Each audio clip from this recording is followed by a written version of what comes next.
Hello friends, मैं देवेंद्र कुमार आप सभी को आपके अपने YouTube चैनल सब गणित सीखेगा में हार्दिक स्वागत करता हूं। आइए परसेंटेज का एक महत्वपूर्ण पार्ट जिसको वेन डायग्राम के नाम से जानते हैं उसके बारे में आज डिटेल डिस्कशन करते हैं। आज की क्लास के बाद वेन डायग्राम संबंधी कोई भी सवाल आपसे गलती नहीं होगा। चलिए स्टार्ट करते हैं। सवाल है, एक छात्रावास में 600 लड़के हैं। इनमें प्रत्येक लड़का हॉकी अथवा फुटबॉल अथवा दोनों खेल खेलता है। यदि 75% लड़के फुटबॉल हॉकी खेलते हैं तथा 45% लड़के फुटबॉल खेलते हैं तो कितने विद्यार्थी दोनों खेल खेलते हैं। दोस्तों, इस प्रकार के सवाल को बनाने के लिए सबसे पहले आपको देखना है कि इसमें कितने टर्म है, कौन जैसे खेल है तो कौन कौन से खेल हैं, कितने प्रकार के खेल हैं। फिलहाल यहाँ पर 2 प्रकार के खेल हैं, या तो हॉकी है या तो फुटबॉल है। तो हम 2 बना लेंगे वेन डायग्राम, यानी हम 2 सर्कल बना लेंगे। एक सर्कल हुआ ये और दूसरा सर्कल हुआ ये। एक सर्कल को मैंने मान लिया हॉकी का और दूसरे सर्कल को मान लिया मैंने फुटबॉल का। मैंने ये मान लिया कि ये पूरा सर्कल जो है वो किसका है, हॉकी के लिए है, और ये पूरा सर्कल किसका है, फुटबॉल के लिए है। इस सर्कल के अंदर जो भी आएगा वो सब हॉकी खेलेगा और इस सर्कल के अंदर जो भी आएगा वो सब फुटबॉल खेलेगा। आपसे एक छोटा सा सवाल है कि बताइए इसके बीच में आएगा तो वो कौन सा खेल खेलेगा। जिसको मैंने शैडो किया है, छायांकित किया है, उसके उस बीच में अगर कोई आएगा तो कौन सा खेल खेलेगा, हॉकी खेलेगा या फुटबॉल खेलेगा। ध्यान से देखिए, ये हॉकी भी खेल रहा है और फुटबॉल भी खेल रहा है, यानी ये बीच वाला जो पार्ट है सर्कल का उसमें दोनों खेल हो रहे हैं, हॉकी भी और फुटबॉल भी। तो बिना छायांकित वाला जो बाहर बाहर खाली खाली है, ये कौन सा खेल खेल रहा है, तो ये है केवल ओनली हॉकी है। और ये क्या है, तो ये जो है वो ओनली क्या है, फुटबॉल है। अब पढ़ते हैं सवाल, ऐसा आपको डायग्राम बना लेना है। अब पढ़ते हैं सवाल, 75% लड़के हॉकी खेलते हैं। केवल हॉकी नहीं बोला, अगर केवल हॉकी बोलता तो मैं यहां लिखता, लेकिन वो बोला हॉकी, यानी पूरे डायग्राम की बात कर रहा है। तो ये पूरा डायग्राम किसका है, हॉकी का है। तो मैं मान लिया कि 75% लड़के क्या खेल रहे हैं, हॉकी खेल रहे हैं। आगे बोला 45%, ये जो फुटबॉल का है वो 45 है, तो बोला 45% लड़के क्या खेल रहे हैं, फुटबॉल खेल रहे हैं। अब कहता है कितने विद्यार्थी दोनों खेल खेलते हैं, कितने विद्यार्थी दोनों खेल खेलते हैं। आप परसेंटेज में देखो, 75% हॉकी खेलता है, 45% क्या खेलता है, फुटबॉल खेलता है। तो दोनों को ऐड कीजिए, 75% प्लस कितना 45% बराबर कितना 120%। दोस्तों परसेंटेज में तो 100 ही पूरा होता है, परसेंटेज में तो टोटल 100% होता है, लेकिन ये कितना आ गया है, 120% आ गया है। इसका मतलब साफ है कि जो बीच में जो दिख रहा है ना आपको दोनों पार्ट्स, इस पार्ट्स के अंदर 20 एक्स्ट्रा जुड़ा हुआ है, यानी 20% यहां रहा होगा, इसीलिए 20 यहां बढ़ गया है। कहने का मतलब ये है कि 75% लड़का हॉकी खेलता है, 45% लड़के फुटबॉल खेलते हैं, तो दोनों को जोड़ने पर हो गया 120%। परसेंट में तो टोटल खेल 100 ही होना चाहिए था, 120 हो गया। क्यों, क्योंकि कुछ हिस्सा इधर का भी चला गया है उसमें और कुछ हिस्सा इधर से भी आ गया इसमें। ये 2 बार हिस्सा काउंट हो गया होगा, इसीलिए वो एक्स्ट्रा हो गया है। यानी बीच वाला हिस्सा कितना है, 20% है। बीच वाला हिस्सा कितना है, 20% है। क्या पूछ रहा है, दोनों खेल खेलने वाले विद्यार्थियों की संख्या कितना है, देखेंगे। इसीलिए दोनों खेल खेलने वाले विद्यार्थियों की संख्या,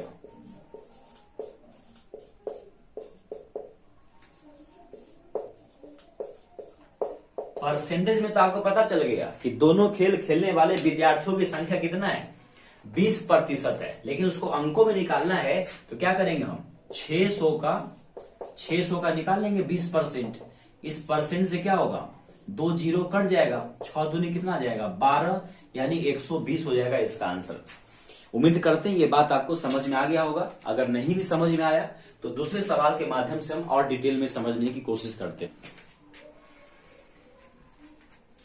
अगला सवाल है, एक कार्यालय में 72% कर्मचारी चाय पीते हैं तथा 44% कर्मचारी कॉफी पीते हैं। यदि प्रत्येक कर्मचारी चाय अथवा कॉफी अवश्य ही पीते हैं तथा 40 कर्मचारी चाय तथा कॉफी दोनों पीते हैं तो कार्यालय में कुल कितने कर्मचारी हैं। इसमें देखिए कितने हिस्से हैं, 2 प्रकार के कर्मचारी हैं, एक चाय पीने वाले एक कॉफी पीने वाले। तो फिर से हम क्या करेंगे, फिर से हम दो सर्कल बना लेते हैं। एक सर्कल ये हुआ, एक सर्कल ये हुआ। एक सर्कल को मैं मान लिया क्या कि ये चाय पीता है, और एक सर्कल को मान लिया क्या, ये कॉफी पीता है। अब ये जो हिस्सा दिख रहा है आपको बीच में, ये क्या हिस्सा है, ये एक ऐसा हिस्सा है जिसमें जो भी आदमी आएगा वो चाय भी पिएगा और कॉफी भी पिएगा। ये बीच वाला जो हिस्सा है जिसमें दोनों आ गया है, उसमें चाय कॉफी दोनों वाले हो जाएंगे। अब क्या बोलता है, 72% कर्मचारी चाय पीते हैं, तो चाय वाले में हो जाएगा 72%। ये केवल 72 नहीं, ये तो ओनली 72 है। ये जो आपको दिख रहा है बीच में वो केवल ओनली चाय है। ये क्या है, ये ओनली चाय पीने वाले हैं। और ये जो दिख रहा है आपको ये क्या है, ये ओनली कॉफी पीने वाले हैं। सवाल में क्या बोला है, 72% कर्मचारी जो है वो क्या पीते हैं, चाय पीते हैं, और 44% कर्मचारी क्या पीते हैं, कॉफी पीते हैं, तथा 40% कर्मचारी जो है वो चाय तथा कॉफी दोनों पीते हैं। 40% नहीं, 40 कर्मचारी। यहाँ पे कितने कर्मचारी हैं, 40 कर्मचारी हैं। तो हम देखते हैं कि प्रतिशत में कर्मचारी हो कितना रहा है। एक तो है 72% और दूसरा कितना है, 44%। दोनों को जोड़ने पर कितना हो जाएगा, 126 हो जाएगा। 7 4 11, सॉरी 7 116 हो जाएगा। कितना हो जाएगा, 16। 4 2 6 7 4 11, यानी 116% हो गया। अभी मैंने आपको बताया था कि परसेंटेज में तो पूरा कर्मचारी 100% होगा, प्रतिशत में कोई भी चीज कितना होता है, 100% ही तो होता है। यहाँ पे 16% एक्स्ट्रा क्यों हो गया, क्योंकि वो 16% इसमें 2 बार काउंट हो गया है, यानी 16% उसी बीच में था दोनों के कॉम्बिनेशन वाले में, इसीलिए 16% एक्स्ट्रा हो गया है। यानी हमारे हिसाब से प्रतिशत में दोनों पीने वाले कितने हैं, 16 है। हमारे हिसाब से प्रतिशत में दोनों चीज पीने वाले यानी चाय और कॉफी पीने वाले 16% है। तो हम कहते हैं कि चाय और कॉफी पीने वाले 16% है, और किताब में कह रहा है कि चाय और कॉफी पीने वाला कितना है, 40% है। तो बोला कुल कितने कर्मचारी है, तो हम क्या करते हैं, यहाँ से 100 निकाल लेते हैं। पहले 4 से काटते हैं, 4 चौके 16 और 4 दाही 40। 4 बराबर कितना आ गया, 10। यहाँ से हम 25 से गुना करके 100 निकाल लेते हैं। 100 कितना हो जाएगा, 25 से गुना कीजिए, 250 आ जाएगा। यानी 250 कर्मचारी ऐसे हैं जो क्या करते हैं, चाय और कॉफी दोनों पीते हैं। उम्मीद करते हैं यहां तक आपको समझ में आ गया होगा। ये मानते। अगला सवाल है, एक परीक्षा में 35% विद्यार्थी एक विषय में फेल होता है और 42% विद्यार्थी दूसरे विषय में फेल होता है, जबकि 15% विद्यार्थी दोनों विषय में फेल हो जाता है। अगर विद्यार्थियों की संख्या 2500 हो तो बताइए केवल एक ही विषय में, तो बताइए कि क्या लिखा है, केवल एक ही विषय में अनुत्तीर्ण होने वाले विद्यार्थियों की संख्या कितनी है। दोस्तों ये पूरा मामला इस बार फेल वाला है, तो हम क्या करते हैं, 2 बनाते हैं डायग्राम। एक रहा ये, एक रहा ये रहा पहला डायग्राम फेल होने वाले का, ये रहा पहला डायग्राम फेल होने वाले का, और ये रहा आपका दूसरा डायग्राम किसके लिए, ये भी है आपको फेल होने वाले का। ये रहा पहला डायग्राम फेल होने वाले का, यानी इसमें जो भी बच्चे हैं वो सब फेल हुआ है पहले वाले में, ये पूरे वाला हुआ है दूसरे में, तो ये किस में हुआ है, ये दोनों विषय में फेल होने वाले हैं। ये तो एक विषय में फेल हुआ है और ये पूरा दूसरे विषय में, लेकिन ये दोनों विषय में फेल हुआ है। अब क्या बोलता है, 35% विद्यार्थी जो है एक विषय में फेल हो गया है, 35% विद्यार्थी इसमें फेल हो गया है और 42% विद्यार्थी इस विषय में फेल हो गया है, जबकि 15% विद्यार्थी जो है वो दोनों विषय में फेल हो गया है, जबकि 15% विद्यार्थी दोनों विषय में फेल हो गया है। और बोल रहा है क्या, अब आप ही बताइए कि 15 दोनों में फेल हो गया है। ये जो सर्कल दिख रहा है ये पूरा जो गोला है वो 35 का है, ये पूरा गोला क्या है, 35 का है। तो बिना जो ये तो छायांकित भाग है दोस्तों, ये भाग तो छायांकित है, तो ये जो है ये दिख रहा है आपको, ये ओनली वन विषय में क्या है, फेल वाला है, और ये भी क्या है, ये भी ओनली दूसरे विषय में फेल है। तो अगर हम आपसे पूछे कि केवल पहले विषय में कितना आदमी फेल हुआ है, तो आप बोलेगा पूरे पहले विषय में तो 35 आदमी फेल हुआ है, जिसमें से 15 तो दोनों में शामिल है। इसका मतलब यहाँ पे कितना रहा होगा, 20% रहा होगा, तभी तो 20 15 हो जाएगा 35। उसी प्रकार से यहाँ देखिए दोस्तों, यहाँ 27 रहा होगा, 27 5 32 और 10 42। 42% विद्यार्थी दूसरे विषय में फेल हुआ है, 42% विद्यार्थी दूसरे विषय में फेल हुआ है, जिसमें से 15% दोनों में है, तो केवल दूसरे में कितना फेल हुआ होगा? ओनली 2। केवल दूसरे विषय में फेल होने वालों की संख्या 42 माइनस 15, और केवल पहले विषय में फेल होने वालों की संख्या 35 माइनस हो जाएगा 15 बराबर 20। क्या पूछ रहा है? केवल एक ही विषय में अनुत्तीर्ण होने वालों की संख्या। क्या पूछ रहा है? केवल एक ही विषय में कौन सा फेल हुआ है? केवल एक ही विषय में जो फेल हुआ है उसकी बात बोल रहा है। आप देखिए 20 जो है वो केवल एक में हुआ है, पहले वाले में। 27 जो है वो भी केवल 2 ही में फेल हुआ है, यानी केवल दूसरा विषय जो है वो भी केवल एक ही में फेल हुआ है। और 20 भी जो है ओनली 1 में फेल है, यानी 20 भी केवल ओनली वाला है और 27 भी केवल क्या है? ओनली वाला है। यानी कितना हो गया?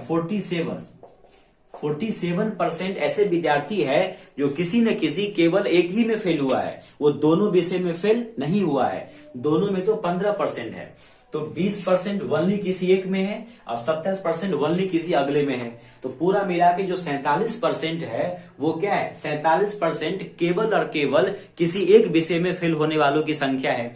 सवाल में क्या पूछ रहा है? केवल एक ही विषय में अनुत्तीर्ण होने वाले विद्यार्थियों की संख्या ज्ञात करें। इसलिए नंबर क्या हो जाएगा? जो पूरा संख्या है आपका, कितना है पूरा संख्या है? पूरा संख्या है 2500। तो इस 2500 का क्या कीजिए? 47% निकाल लीजिए। परसेंट से 00 कट जाएगा, गुना कर दीजिए। 25 सत्ते कितना हो जाएगा? 25 सत्ते हो जाएगा 175, हासिल हो जाएगा कितना? 17। 25 चौका 100, 117 हो जाएगा, यानी 1175 इसका क्या हो जाएगा? करेक्ट आंसर हो जाएगा। 1175 जो है वो केवल एक विषय में जो है वो क्या है? फेल होने वालों की संख्या है। अगला सवाल है, 5000 आबादी वाले एक कस्बे में 3200 लोग चाय पीते हैं और 2500 लोग कॉफी पीते हैं। 1500 लोग दोनों पीते हैं, तो कितने लोग न तो चाय पीते हैं और न ही कॉफी पीते हैं? यहां भी 2 ही केस है, या तो चाय या तो कॉफी। या तो चाय पीने वाले हैं, तो ये रहा आपका चाय पीने वाला, या तो कॉफी पीने वाला है। एक को मैंने क्या मान लिया? ये रहा आपका चाय पीने वाला। इसको क्या मान लिया मैंने? इसको मान लिया कॉफी पीने वाला। और ये डिब्बा क्या हुआ दोस्तों? ये जो बॉक्स आपको दिख रहा है, इस बॉक्स में चाय पीने वाला भी है और कॉफी पीने वाला है, क्योंकि इसमें दोनों लोग साझा कर रहे हैं। इसका भी कुछ हिस्सा है और इसका भी कुछ हिस्सा, ये बॉन्ड बना रहा है दोनों लोग साझा करके। ये तो दोनों का हो गया। केवल ये जो दिख रहा है सादा वाला, सादा, ये क्या है? ये केवल वनली है। वनली क्या चीज? वनली चाय। और ये क्या है? सादा वाला, तो ये है वनली कॉफी है। ये है वनली कॉफी। ये जो बिना कलर वाला है ये है वनली चाय, ये है वनली कॉफी। सवाल क्या है?